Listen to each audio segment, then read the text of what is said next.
Hello, welcome to Shesphere. Caesarean section అయిన తర్వాత post operative గా చాలా మంది పేషెంట్స్ హెడేక్ కంప్లైంట్ చేస్తూ ఉంటారు. దాన్ని spinal headache or post spinal headache అంటూ ఉంటారు. మేము అడ్వైస్ చేసేది ఏంటంటే బెడ్ రెస్ట్.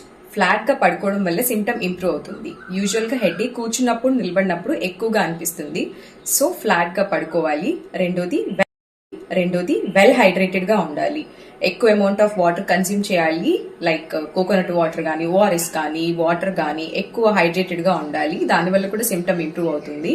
రెండోది కెఫీన్ ఇంటేక్. అంటే కాఫీ తాగే అలవాటు ఉంటే గనక కాఫీ తీసుకోవడం వలన బ్లడ్ వెజల్స్ అన్ని కన్స్ట్రిక్ట్ అయ్యి హెడేక్ అనేది రిలీవ్ అవుతుంది. బాగా ఎక్కువగా అనిపిస్తే గనక ఒక చిన్న పెయిన్ కిల్లర్ లైక్ పారాసిటమాల్ లాంటిది తీసుకుంటే సరిపోతుంది. ఇవన్నీ చేసినా కూడా హెడేక్ తగ్గకపోయినా, లేదంటే హెడేక్ తో పాటు వాంతులు కానీ, నెక్ స్టిఫ్నెస్ కానీ, లేకపోతే విజన్ అబ్నార్మాలిటీస్ కానీ ఏమైనా ఇబ్బంది అనిపించినా, కూర్చోవడానికి ఏమైనా ఇబ్బంది అనిపించినా కూడా ఇమీడియట్ గా ఒకసారి హాస్పిటల్ కి వచ్చి చూపించుకోవాలి. Thank you.